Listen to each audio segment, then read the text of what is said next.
Hey, welcome to Sunday Rants. I am your host, James Harnsberger, and this is Sunday, August the 1st, and we are Sunday Rants.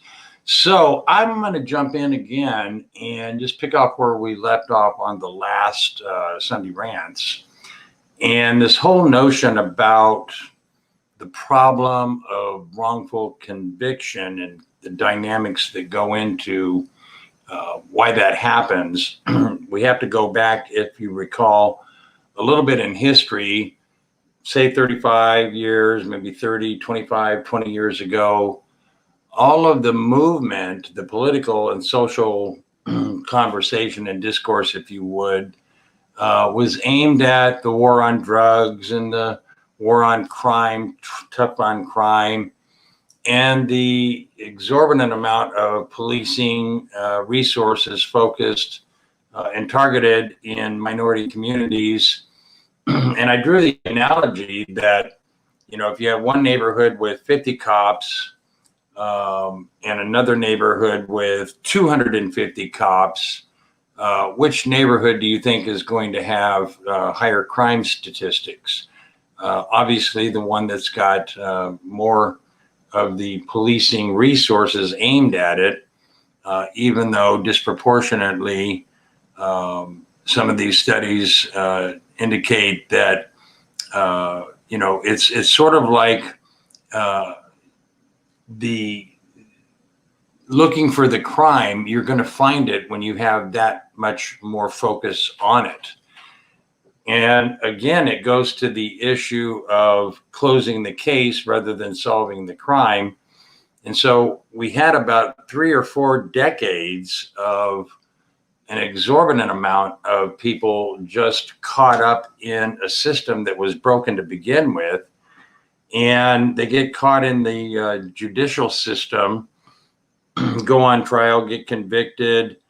And then we find out now, decades later, like I warned about in the mid 80s, early 90s, all the way up to early 2000s, that there would be a price that we would have to pay for this focus and this tough on crime and war on drugs. And, you look at all of the ways that it breaks down, and you can clearly see one just undeniable fact that is inescapable for anybody to argue against.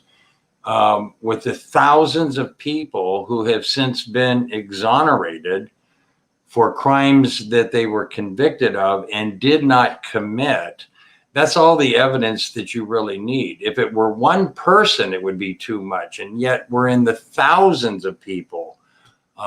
Mostly 75%, I believe, are African American.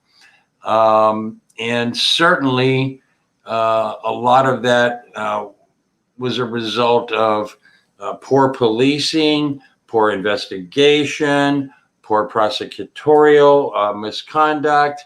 All of these things were contributing factors beyond just the body politic of what was going on.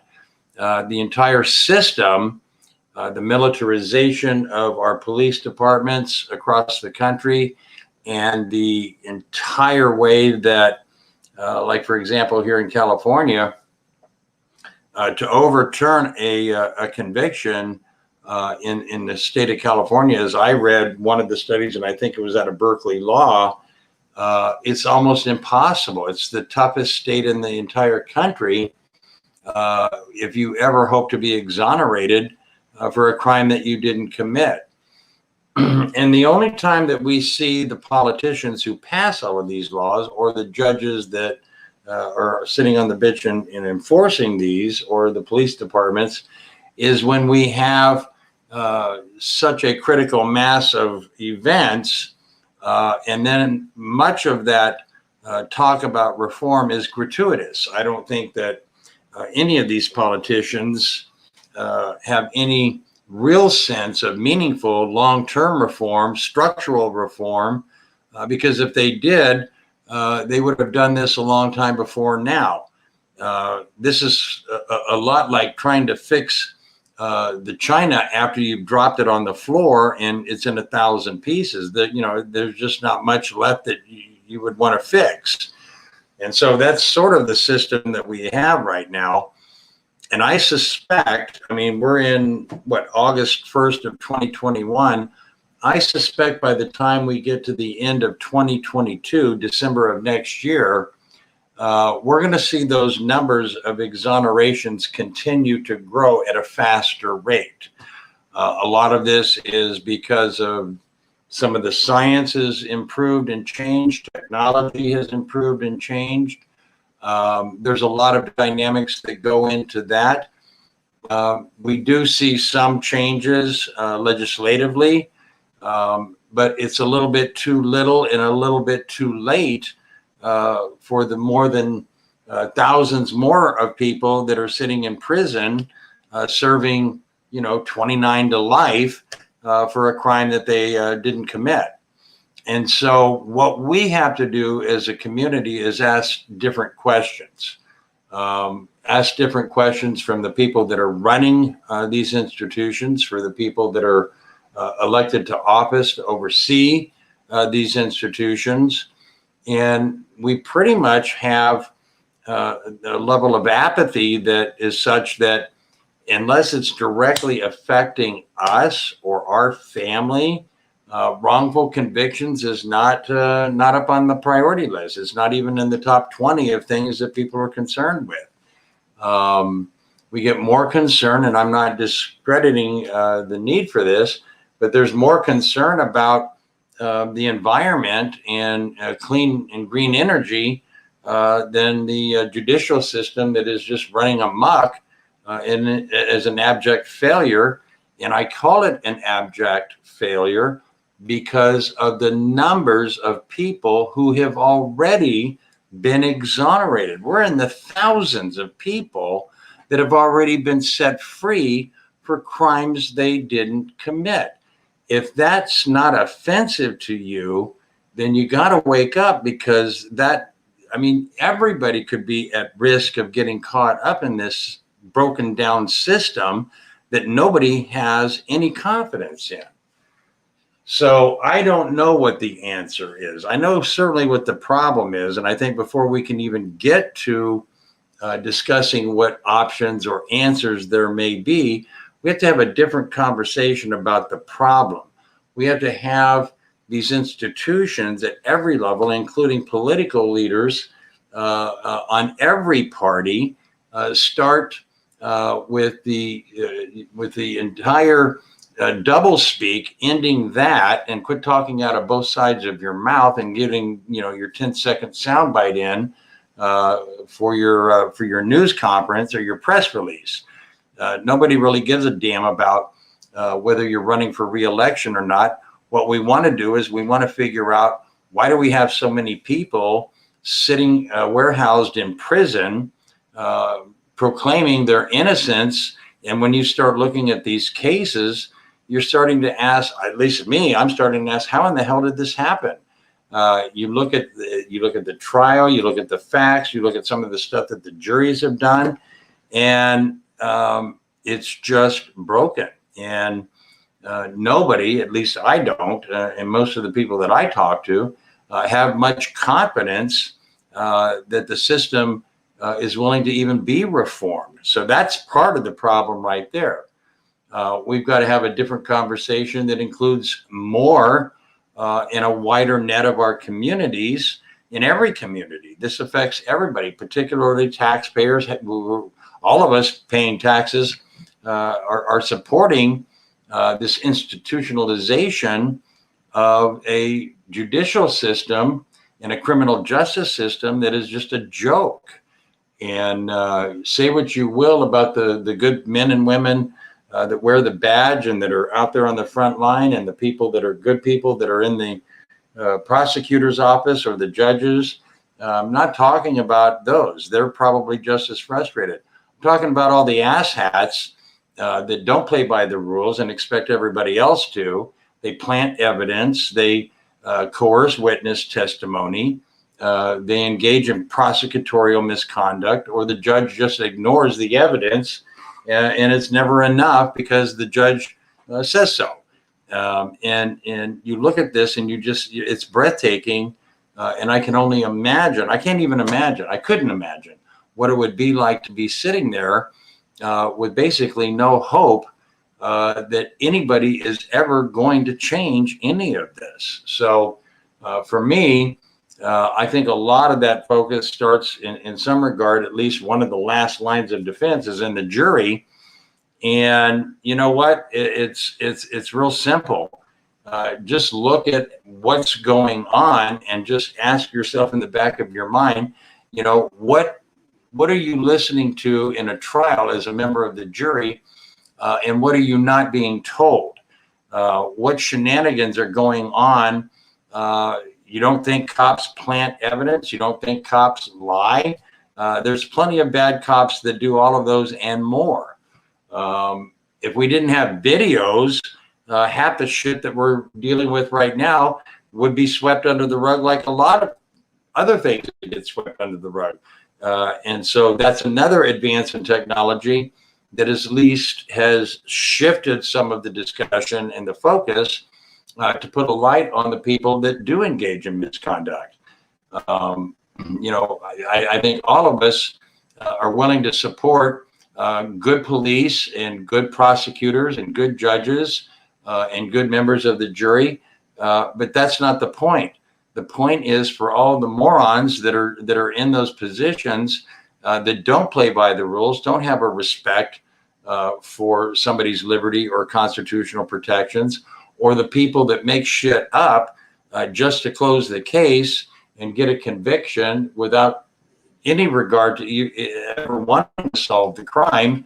For them, it's just another rung on the ladder in their advancement of their, either their political career or their job. And so this is a lot of why I don't have a lot of faith and confidence that the system will undertake the kinds of reforms that are necessary, because these are structural reforms.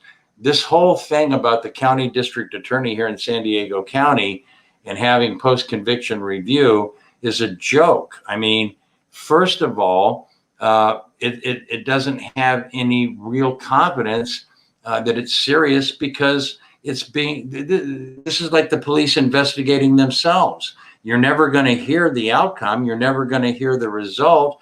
You're never going to be able to have the transparency to see that all sides were given a fair shake. And the only way that you can do that is to have somebody that is completely independent from the prosecutor, completely independent of the police, the judges, and come in and have the authority to really clean house and find out what happened that led to a lot of these cases where people have been convicted wrongfully. And then the other side of that, and this is probably even more disturbing, is there's no consequence. They have immunity. And that needs to change, particularly and especially in cases where it's been established that there was misconduct. There was suborning of perjury, coercing a witness, planting of evidence, prosecutorial misconduct. That immunity needs to go away. They shouldn't have any immunity. And so with the immunity, they act with impunity because there's no consequence of anything ever happening to them. And so nothing's going to change with the system the way it is designed and the way it currently operates. And anything that we're being told right now toward reforms is just nothing but a bunch of bullshit political doublespeak.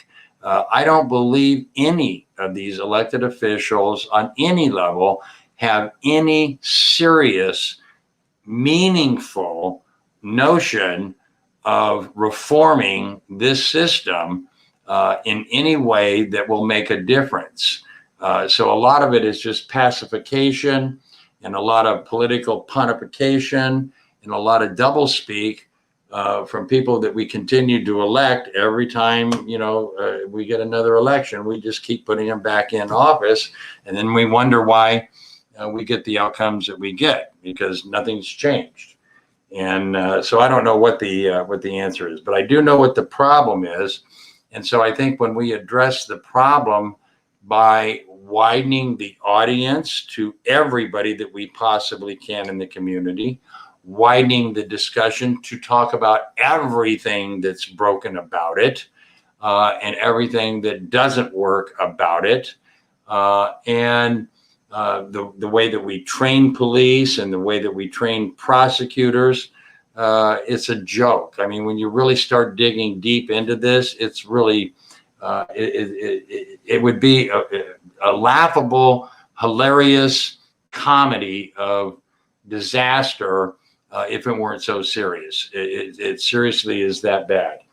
But anyway, I think just to conclude, I think one of the best ways that I have at least discovered over the last year or so as I've dug into this is the more that I'm reading about cases of wrongful conviction, the more that I read about how the system fails to vet out the truth or get justice, the more that I read about the misconduct, the more that I'm convinced that there is even more that we don't know about that hasn't come to light. And all of the other, how many other thousands of cases do we not know about?